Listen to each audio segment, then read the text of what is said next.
כמה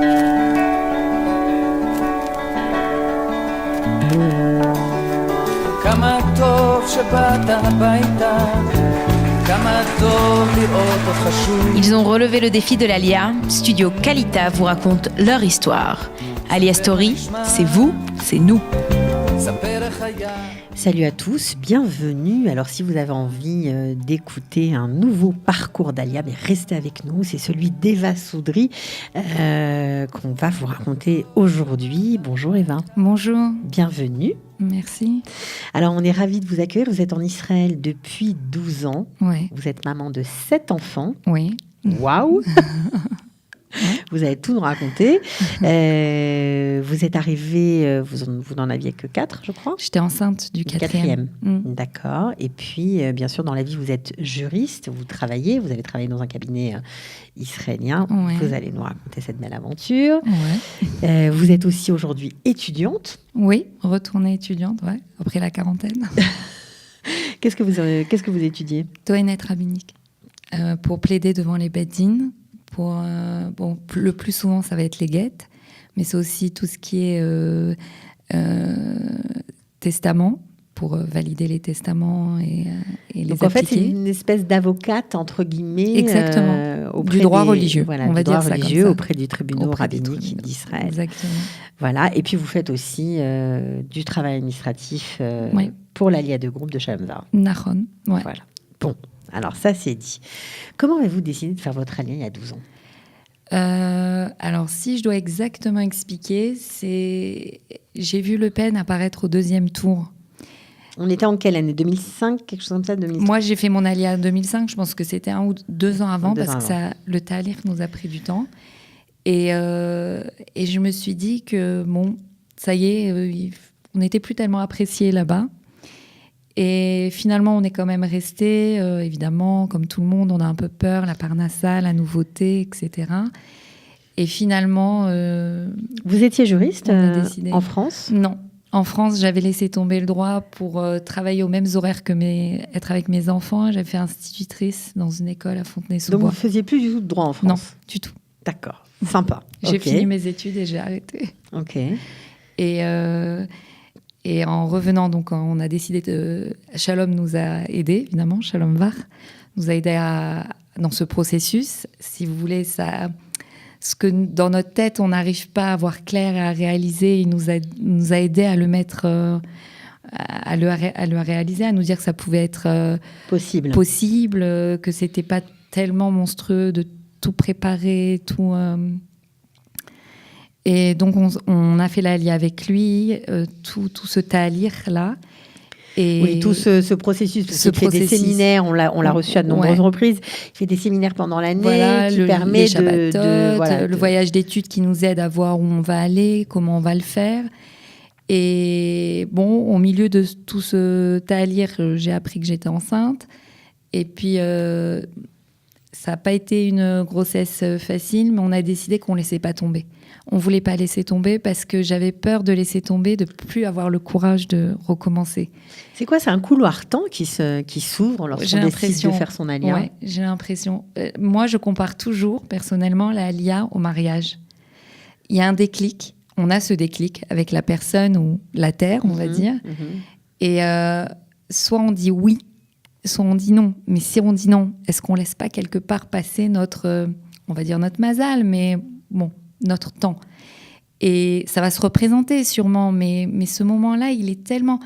Puis on a ce moment un peu de folie, comme dans le mariage, où on réfléchit plus, on se dit, bon, on s'arrangera, on y arrivera, tout se fera, tout va être beau et tout sera génial. Ouais. On le fait par amour, on le fait par amour pour la terre ou par amour pour l'homme, la femme. Et puis on arrive, et cette histoire d'amour, soit elle continue, et vraiment, elle va devenir forte. On va aimer la terre, on va aimer le pays, malgré, on va dire, les petites difficultés de la vie. Soit c'est comme avec un homme, hein, ça devient la haine. Et on peut repartir. Mais je pense que quand on aime, on reste. D'accord. Alors, vous êtes arrivé dans un yishuv, ça Ouais. veut dire une implantation, comme on dit, ou alors un petit village, D'Eretz Israël. d'Eretz Israël, ça dépend, chacun ses choix. Donc, un petit village d'Eretz Israël près de Jérusalem, Ouais, à qui 20 s'appelle minutes. Ofra. Ofra, ouais. Ok. On a eu la chance d'avoir l'Ulpan sur place. C'était très sympathique. C'était une belle aventure. C'était pas évident ou peut-être évident pour vous de changer carrément de vie, parce que vous habitez à Paris. Ah, j'habitais à Paris dans le 11e. Voilà, et donc d'arriver dans un Un village. petit village. Le bonheur de mes enfants, d'être libre, de plus. J'allais même pas dans les parcs, je crois, à Paris. De toute manière, avec le mauvais temps, c'était difficile, mais même j'allais pas. J'avais pas d'envie d'y aller.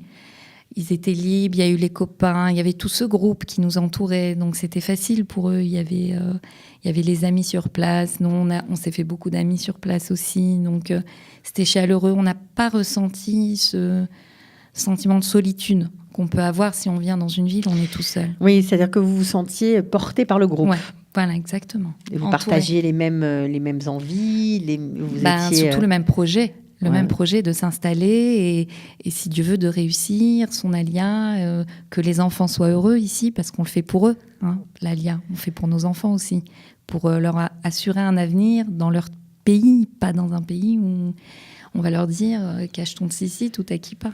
Ok. Donc, ça a été votre motivation. Combien de temps vous êtes resté à Ofra? 2 ans. Donc, 2 ans, et après on a quitté, pas parce que je pense, comme vous avez dit, le décalage entre Paris et Ofra, c'était un peu difficile pour moi. Donc j'ai recherché un peu plus une ville. Et on est allé à Modine, parce que c'était à l'époque pas une grande ville comme aujourd'hui, mais c'était exactement ce compromis entre le yishuv, la verdure, les parcs pour les enfants, la vie des enfants, et la ville, toutes les commodités réunies à côté. voilà, la praticité Ouais. de la ville et des commerces à proximité. Ok, alors, qu'est-ce que vous avez fait quand on va revenir quand vous étiez à Ofra? Vous avez travaillé ou pas? Non. Alors moi, j'ai fait l'Ulpan. Bon, moi, j'avais la chance d'avoir un mari qui parlait hébreu. Couramment. Couramment. Il a passé les équivalences en pharmacie D'accord. et il a travaillé en tant que pharmacien. Et moi, j'ai d'abord accouché au milieu de mon Ulpan, et ensuite, j'ai commencé Il faut direct parler bien près de vous. les équivalences de droit. Alors finalement, vous avez laissé tomber l'enseignement là. Vous vous êtes dit, je vais Ah reprendre. non, je me sentais pas capable d'enseigner ici. Ah, pas capable d'enseigner, mais oui, passer son diplôme d'avocat, oui. Oui, Ah, vous êtes marrante, vous. les livres, c'est plus facile. Oui, je me suis relancée dans l'aventure. Je voulais essayer, donc j'ai passé mes équivalences en hébreu, parce qu'à l'époque, il n'y avait pas en français. Mais vous parliez pas l'hébreu, Non. ni ni lire, ni écrire. J'avais rien. le niveau non, lire et écrire, oui, j'avais le niveau de l'école juive, en sortant de l'école juive en D'accord. hébreu. Ok. Et donc, je me suis mis dans les livres de droit, C'était dur. très. Ça veut dire quoi, très? Quand vous avez l'impression de prendre un livre et que c'est du chinois, parce que c'est du droit. Alors, le droit en français, c'est déjà presque antipathique, mais alors en hébreu, c'était très dur. Donc, mon mari Seule, vous toujours étiez m'a seule? aidée. Seule. J'ai pas pu aller ni dans les cours ni rien, parce que bon, j'avais mon bébé. Et puis, on habitait au Fras, c'était un peu loin, c'était difficile de se rendre tous les jours en cours. Donc vous avez pris les bouquins et... Ouais, j'ai acheté les bouquins. J'avais la chance d'avoir une fille de Ofra qui y allait. Donc, elle me disait les passages à étudier. Et je les ai étudiés. Baruch Hashem, j'ai eu les 9 examens. Je travaillais seule. Je dis pas, ça a été 2 mois très difficiles où il fallait vraiment comprendre ce que je lisais. Mais je trouve que ça a été... Vous êtes forte quand même. En 2 mois, vous avez tout repassé toute seule. Non, j'ai tout repassé en pratiquement 1 an. Mais 2 mois difficiles, parce qu'après, vous comprenez. Ça y est, ça se répète, on comprend, on y arrive. Les 2 premiers mois, il fallait pas lâcher les 2 premiers mois. Mais je pense vous avez fait des fiches, vous avez écrit les mots, les Tout. vocabulaires. tout.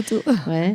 J'avais mes 3 dictionnaires devant moi, je travaillais. Et comment on fait quand on a 4 enfants, qu'on arrive, c'est la LIA, que tout est nouveau, qu'il Eh faut s'occuper des au gosses, Hachem, des devoirs. j'habitais à Ofra, Ah ouais, donc c'était les bien. enfants, ils pouvaient jouer. Les devoirs, on les faisait, mais en Israël, je pense que c'est pas comme en France, détente.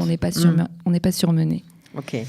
Donc, vous avez d'arrache-pied travaillé et réussi aux examens. Vous avez commencé à travailler tout de suite? Alors, j'étais obligée de faire un stage pour valider, pour pouvoir après passer le barreau. Donc, j'ai fait un stage. Alors, vous avez tapé à toutes les portes. Comment vous avez trouvé votre stage? J'ai envoyé à peu près... où ça, c'est la main de Dieu, le stage.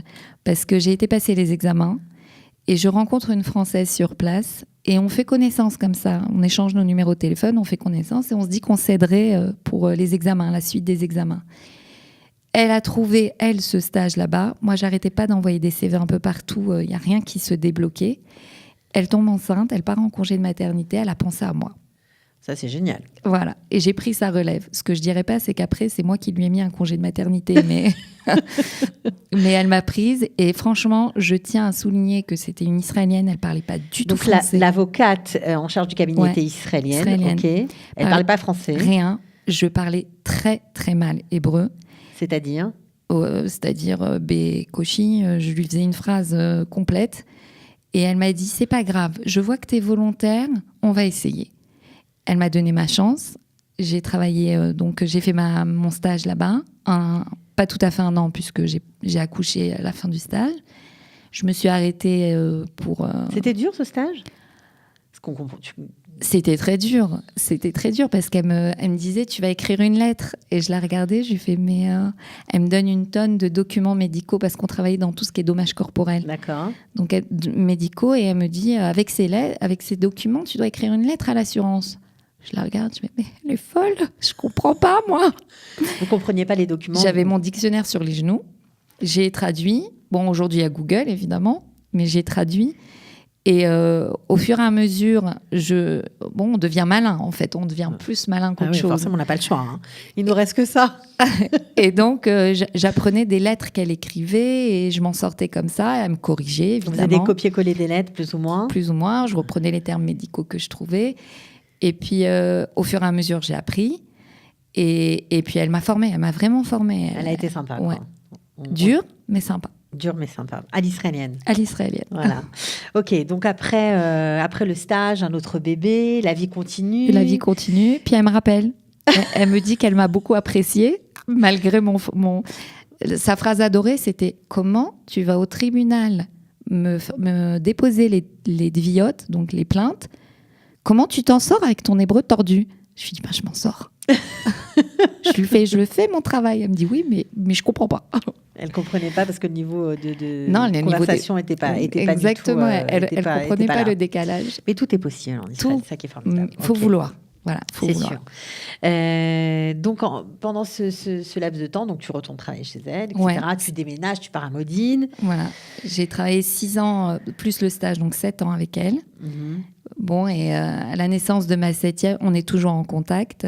Voilà, ce soir, je vais à la bar mitzvah de ses enfants, donc on est toujours en contact. Ça crée des liens. Mais j'ai décidé d'arrêter juste à cause des transports. J'ai eu ma 7e. La grossesse a été très dure de faire 3 heures de transport par jour. Donc, j'ai décidé d'arrêter. Et Baruch Hashem, voilà, j'ai démarré avec Shalom Var. Et c'est aussi une très, très belle expérience. Une belle expérience humaine et de travail. Donc, tu apportes tes compétences à l'association. C'est sûr, c'est sûr. Alors, est-ce qu'aujourd'hui, tu es avocate ou pas? Non, toujours pas. Toujours pas avocate, Israël. Parce que à chaque fois que j'ai tenté le barreau, je l'ai tenté quand même. J'ai essayé, je l'ai tenté. Soit je peux me trouver des excuses et dire chaque fois j'ai eu un bébé, donc j'avais pas vraiment la tête à ça. Soit tout simplement je me dis que je devais choisir un autre chemin de vie et que si j'avais été avocate, peut-être que j'aurais pas fait ce que je fais aujourd'hui. D'accord, donc tu n'as pas eu le barreau, mais il te reste pas beaucoup d'examens. Un seul examen. Bon, mais tu vas le passer. Donc. Si Dieu veut. Donc, comme tu n'as pas pu passer cet examen, ça t'a donné des idées et tu es partie dans un autre chemin qui te comble, on va dire. Les études sont très intéressantes. Bon, c'est de la Torah.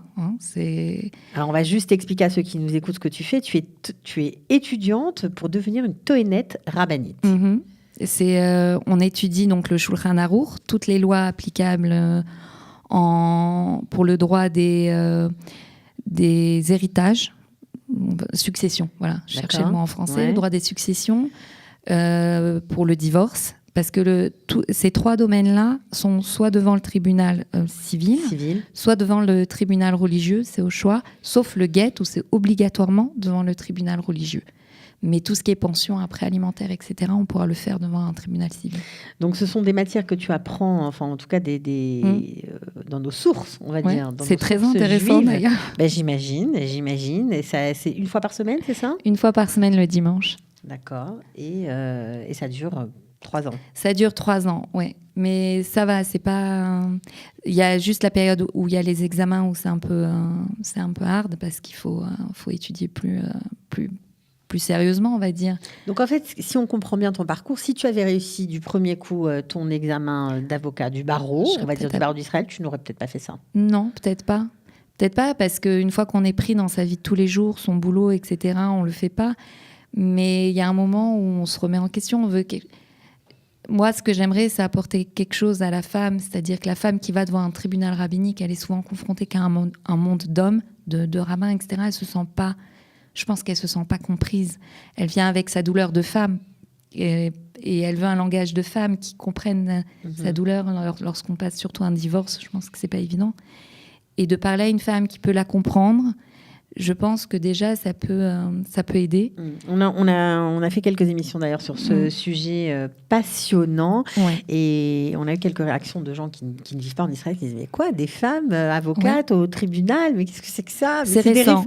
C'est des réformistes, mais non, pas du tout. Mes professeurs sont harédis, ils sont pas du tout réformistes. Ultra orthodoxes, ouais, bien sûr. Et ils nous poussent à le faire. Ils nous poussent à le faire parce qu'ils disent que j'ai eu la chance de rencontrer une qui, depuis 20 ans, est dans le domaine dans ce domaine. Et elle a dit, on a réussi quand même à faire changer des choses pour les femmes. Donc, puis ils nous donnent les tipim qu'on peut utiliser devant le Bed-Din. Donc, après, je pense que ce sera une aide réelle pour la femme. Et en tout cas, c'est un domaine qui te passionne, qui te plaît et où tu es ravie d'avoir atterri. Oui, j'ai dit même si je ne travaille pas, les études sont très intéressantes. Bon, alors maintenant, on va te poser une question quand même importante. C'est quoi le secret d'Eva Soudry pour mener de front sa vie de famille et sa vie professionnelle et sa vie d'étudiante? Secret, je ne vais pas le dire parce que ça ne va pas aider. Non. Bon, je pense qu'on fait des concessions. Voilà, c'est sûr que ma vie professionnelle, je fais des concessions. J'ai toujours refusé de faire un plein temps. J'ai toujours refusé de travailler trop. Pour moi, les enfants, c'est quand même, c'est important d'être avec eux. C'est pour moi, malgré les études, etc. Les études, tout ça, ça maintient, si vous voulez, le fait de pas être qu'à la maison et d'avoir le sentiment que le cerveau, il travaille pas. Donc, on a les études, on a un travail, évidemment, mais les enfants, ça reste la priorité. Je ne peux pas dire que j'ai fait 7 enfants en me disant que c'est pas la priorité. C'est sûr. Ok, vous avez un conseil à donner pour des gens qui vous écoutent, peut-être Pour l'Alia, ouais. Faut venir avec beaucoup de volonté, tout son cœur. Je pense qu'il faut le faire vraiment parce qu'on a envie de le faire. Il faut pas avoir peur parce que j'aimerais dire qu'une seule chose, rien n'est entre nos mains. Tout est dans les mains de Dieu. Donc, on va vous prendre pour une illuminée après. Non, je ne suis pas une illuminée. Attention. Tout est Non, mais je plaisantais. Je taquine. Non, mais moi, j'en suis complètement convaincue. C'est vrai qu'il y a des gens qui nous écoutent qui ne sont pas du tout religieux. Pour eux, ça ne veut rien dire. Et que parfois, c'est un discours qu'ils reçoivent un peu... Je connais... Je veux dire, c'est vrai. Il faut venir d'abord avec l'esprit que on ne vient pas pour comparer sa vie avec la vie de France. On prend la vie comme elle est en Israël. Mais c'est là qu'on doit être. On donne un avenir à nos enfants. Donc même si nous, on a des petites contrariétés, on se dit qu'on le fait, mais c'est pour nos enfants. Et je pense qu'on n'a pas d'autre place que d'être ici. Et si on est un peu sincère avec soi-même et qu'on voit les événements, on comprend. Mais si on vient vraiment béava, je dis pas qu'il n'y a pas des difficultés. Parce qu'il faut, je le dis vivre au quotidien, il faut se loger, il faut manger. Il faut accepter de travailler. Je pense qu'aujourd'hui, en plus, pour les Français, c'est beaucoup plus facile parce que ceux qui n'ont pas la langue, il y a quand même pas mal de possibilités de travailler encore en français en Israël. Bien sûr qu'il faut, bien sûr. Mais quand on veut, on trouve du travail. Il ne faut pas se mettre la barre trop haut, tout se dire que ça, c'est pas pour nous. Il faut préparer, se dire je vais faire ça, je vais faire ci. Ou alors il faut rester vraiment très ouvert. Il faut préparer d'un côté. C'est-à-dire ne pas venir comme une fleur en se disant un collier abécédaire. Tout va aller bien. Tout va aller faut bien. Faut quand même savoir où on atterrit. Ouais. Voilà, faut savoir, faut choisir sa ville où on va se sentir bien. Moi, je dis qu'il y a une ville pour chaque olé. Hein, on n'est pas obligé d'aller là où va l'autre. Là où on se sent bien, là où on se sent un petit kécher avec la communauté qu'il y a là-bas, etc. Ça, oui, il faut préparer.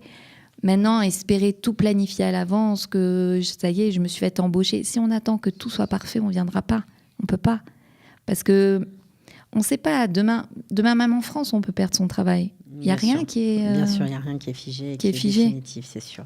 Bon, en tout cas, Eva Soudry, un joli parcours d'Alia, 12 ans déjà. On espère qu'il y aura encore de très nombreuses années et puis que vous serez une grande Tohénette rabbinite, on vous souhaite. Voilà. Et puis avocate aussi, évidemment, parce que vous allez recommencer, non? Ouais, on a toute la vie devant nous. Ok, merci beaucoup. Merci beaucoup, Eva. À bientôt. Merci à vous. כמה טוב שבאת הביתה, כמה טוב לראות אותך שוב. Ils ont relevé le défi de l'Alia. Studio Kalita vous raconte leur histoire. Alia Story, c'est vous, c'est nous.